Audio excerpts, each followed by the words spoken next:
Welcome back. कारदार साहबा, एक तो मुझे ये बताइए, जिस तरह बसरा साहब इशारा कर रहे हैं, क्या पंजाब में आप समझती हैं कि आपने अपने मुखालिफिन को इतनी सियासी आज़ादी दी हुई है कि वो कोई जलसा करना चाहें, कोई एहतजाज करना चाहें, बाहर निकलना चाहें, जो कि आइन हर किसी को, आपको भी हक देता है, कल को आपने भी इस्तेमाल करना है? क्या वाकई पंजाब के अंदर ये कैफियत है कि आप ये काम नहीं कर सकते? और अगर ये होगा तो कल को तो अपोजिशन में आपने भी आना है। देखिए, ये इनका हावजा थोड़ा कमजोर है। ये 3.5 साल में इनकी जो डेफिनेशन थी ना, सो कॉल्ड इनके हार्ड स्टेट की, इन्होंने सारी ऑपोजिशन को जेलों में डाला हुआ था। कौन था जो बाहर था? हर एक के खिलाफ इन्होंने कार्रवाइयां की। वो जस्टिस जावेद इकबाल जो थे, जो नैब के चेयरमैन थे, उनको वो तैयबा गुल कौन थी? अगवा करके कौन उसको पीएम हाउस में किसने रखा हुआ था? किसको ब्लैकमेल करने के लिए रखा हुआ था? हर एक के खिलाफ इन्होंने केस बनाए हुए थे। हर एक के खिलाफ इन्होंने जो था वो कार्रवाइयां की थी। और इनके जो बानी साहब हैं, एक और शख्स के साथ मिलके वो आइंदा 15-20 साल उनका प्रोग्राम था पाकिस्तान पे हुकूमत करने का। ये पूरी दुनिया को पता है किस तरह से उन्होंने एक बहुत इंपॉर्टेंट जो अपॉइंटमेंट है उसको सैबोटाज करने की किस तरीके से साजिशें की और कोशिश की। तो ये कुछ कहने के काबिल नहीं है। ये चाहते हैं कि पाकिस्तान दिवालिया हो जाए। ये हर वक्त बात करते हैं कि पाकिस्तान श्रीलंका बन रहा है, क्योंकि ये इनकी ख्वाहिश है। लेकिन इनकी दुकानें बंद हो गई हैं। इनका बंद हो गया है, क्योंकि पाकिस्तान के जितने मैक्रो इकोनॉमिक इंडिकेटर्स हैं, आप स्टॉक मार्केट को ले लें, वो पूरी यानी 160 से वो तजावुज कर रही है, 1,60,000 से वो, यानी कि वो इंतहा दर्जे पे वो जा रही है। और आपका डॉलर कई महीनों से स्टेबल है। आपके फॉरेन एक्सचेंज रिजर्व्स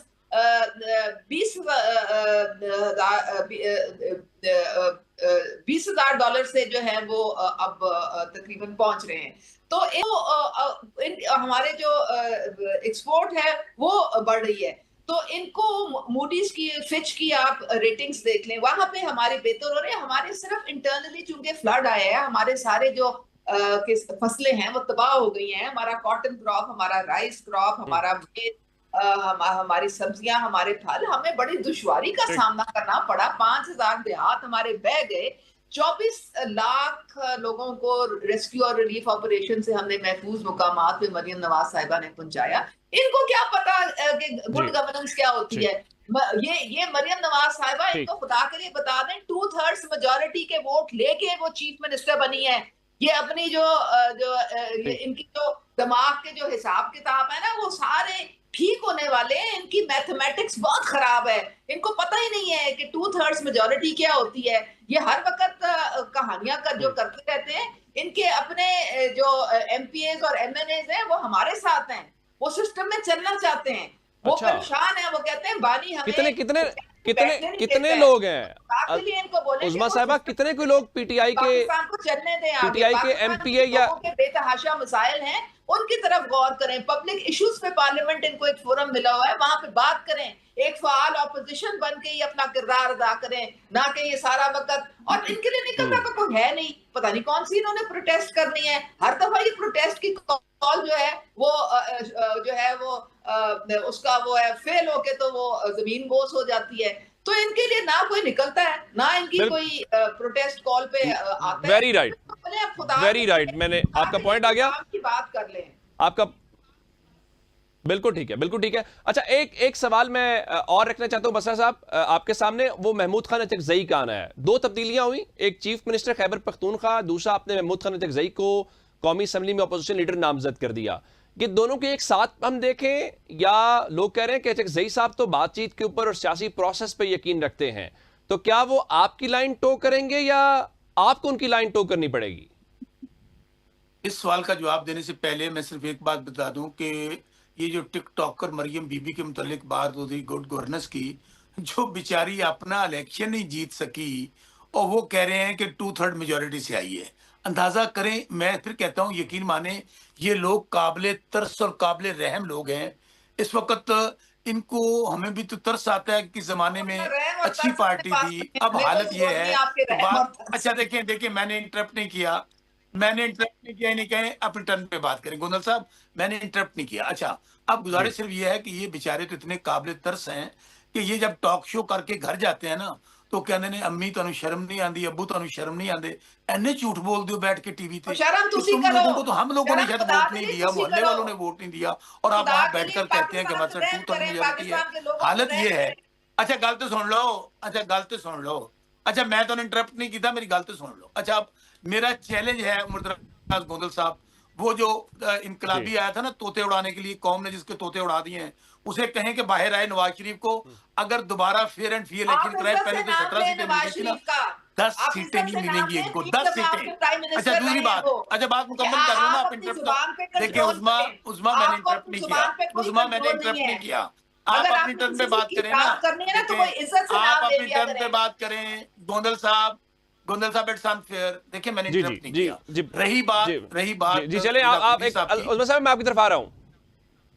अच्छा रही बात, आपने सुहेल अफरीदी साहब और महमूद जी जी खान अचक सही वाला सवाल आपसे किया। पूछ के नहीं उन्होंने देखिए बाहर आना है, वो वैसे जहाँ बैठे वैसे हैं तो ना, पूरे वो सारा पाकिस्तान अंदर बात तो सारा करें, सुन तो उनकी बात तो विजन करने से दें चल इनको, रही है कहना सारी यार हुकूमत। आप उस्मान देखें ना साहब एक बार गोंदल बात साहब कर लेते किनको हैं, फिर मैं बुला आपकी लेते तरफ हैं आता हूं, आप। आपकी तरफ आता हूं। हाँ, किनको जी बुला जी बस लेते साहब हैं प्लीज इनको, कंटिन्यू जब करें, नहीं टाइम मैनर्स कम तो है। ना बुलाया करें इनको। अच्छा बात मुकम्मल कर लूं, मैं नहीं इंटरप्ट करूंगा, जितना मर्जी बोलेंगे। अच्छा गुजारिश ये है जी कि वैसे तो पूरे पाकिस्तान में 90% कौम इमरान खान के साथ है, लेकिन केपी के अंदर 99.9% लोग इमरान खान के साथ हैं। और ये जो फार्म 47 के ठीक नमूने हैं, एक एक दो दो तीन तीन सीटें थी इनकी केपी के अंदर। और अंदाजा करें हमारी मखसूस लिए सीटें लेकर वहां पर क्या कह रहे हैं कि हम वो जो मेजॉरिटी पार्टी है बढ़ के मार रहे थे, वो तारड़ परवेज रशीद, हम नहीं वजीर आला बनने देंगे। वो पल्ले नहीं तेला ते कर दी फिर दी मेला मेला, अपना इलेक्शन जीत नहीं सका नवाज शरीफ, मरियम बीबी, ठीक, शहबाज शरीफ, और चले वेरी हैं राइट, हमारी हुकूमत रोकने। मेरे भाई सुने सुने बिल्कुल ठीक है जो बसर साहब, बस महमूद अजीज वाली बात सुन लेना, महमूद अजीज वाली एक बात। जी जी प्लीज। गोंदल साहब हम हमारे इत्तेहादी हैं, अलामा राजा नासिर अब्बास साहब भी और महमूद अजीज साहब भी। तहरीक तहफ़्ज़ुज़ आईन पाकिस्तान के ठीक नाम से हमने जो इत्तेहाद बनाया है, हम अपने इत्तेहादियों को साथ लेकर चलना चाहते हैं।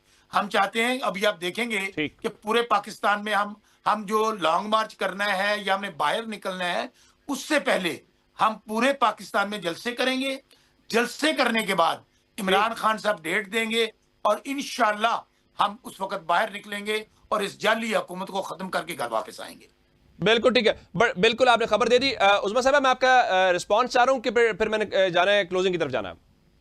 देखिए ये भड़के मारने से पे तो कोई पाबंदी नहीं लगा सकता और ख्वाब देखने पे भी कोई पाबंदी नहीं लगा सकता है। इन्होंने आउटसोर्स कर दी है अपनी पार्टी। इनकी जो अपनी सियासी क़यादत थी, शाह महमूद टाइप के लोग या उमर अयूब टाइप के लोग या असद कैसर टाइप के लोग, वो तो कहीं नजर ही नहीं आते ना। उनको तो हटा के इन्होंने मक्खी की तरह सबको बाहर फारिग कर दिया है, गंडापुर को भी निकाल दिया है और अचकजई और हामिद रजा और इस टाइप के लोगों को इन्होंने आगे रखा है। तो ये पार्टी जो है ये कौन चला रहा है? हमें तो इस पार्टी की कोई नजर ही नहीं आ रही, ना कोई इनकी तंजीम है, ना कोई इनकी क़यादत है सियासी। ये पार्टी सोशल मीडिया से बानी साहब चला रहे हैं। तो जो इनकी वो है ना सोशल मीडिया की टीम, वो जिब्रान इलियास हो गया, अजहर मशवानी हो गया, ये वो इनकी लीडरशिप है। तो जो जिस टाइप की लीडरशिप उसी टाइप की ठीक पार्टी में रह गई है। तो ये फारिग है, बिल्कुल ये ठीक है, सियासी आपका यतीम है, ये फारिग बिल्कुल ठीक है, बिल्कुल ठीक है। इनका वही हाल होना है जो 26 नवंबर को इनका हुआ था। 24 और 26 नवंबर को इनको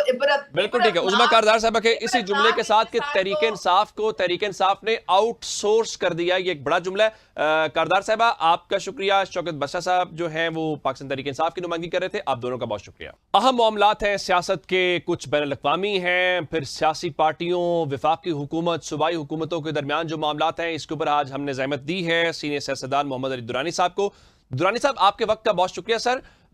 आप जैसे लोग मुफाहमत की बात करते हैं, अब आपने देखा कि खैबर पख्तूनख्वा में चीफ मिनिस्टर एक आए हैं, उसके साथ तहरीक इंसाफ ने जगज़ई साहब को नॉमिनेट कर दिया है, फिर नवंबर में एहतजाज की बातें हम देख रहे हैं। विफाक, सूबाई हुकूमत, तहरीक इंसाफ, नून लीग पीपल्स पार्टी, वो लग रहा है कि मुफाहमत की जो आप एक गोल सामने रखते हैं या बात करते हैं, वो कहीं दूर नहीं होता जा रहा फिर से? बिस्मिल्लाहिर्रहमानिर्रहीम। देखें जाहिरी तौर पे तो अभी मुफाहमत के करीब कोई नहीं आ रहा, क्योंकि मफादात से कोई निकल ही नहीं पा रहा। देखिए मुफाहमत के लिए तो एक नुक्ता चाहिए होता है, और वो कौमों के अंदर वो नुक्ता कौमी मफाद हुआ करता है। और यकजहती का भी वही बुनियाद होती है और मफाहमत की भी वही बुनियाद होती है कि कौमी मफाद जब ज़ाती मफाद से ऊपर हो जाता है तो वहां से मफाहमत शुरू हो जाती है। जहां जब ज़ाती मफाद जो है वो हर चीज से ऊपर हो जाए तो फिर मफाहमत कैसी, फिर तो मफाहमत दूर हटती हुई नजर आती है। हर कोई ज़ात के लिए लड़ता हुआ और ज़ात के लिए मरता हुआ नजर आता है। लेकिन बहरहाल देखें, हमारा मुल्क है और हमारे मुल्क के इख्तियार पे कोई भी काबिज हो, कोई का किसी का रवैया कैसा भी क्यों ना हो, फिर भी हमारा काम तो यही है कि माली दा कम पानी देना। हमने तो फिर भी वही कोशिश करनी है कि हम किसी तरह से मफाहमत को आगे बढ़ा सकें और मुल्क के मफादात को महफूज कर सकें। बिल्कुल ठीक, बिल्कुल ठीक। गुफ्तगू का सिलसिला जारी है, एक ब्रेक लेते हैं, ब्रेक के बाद वापस आते हैं।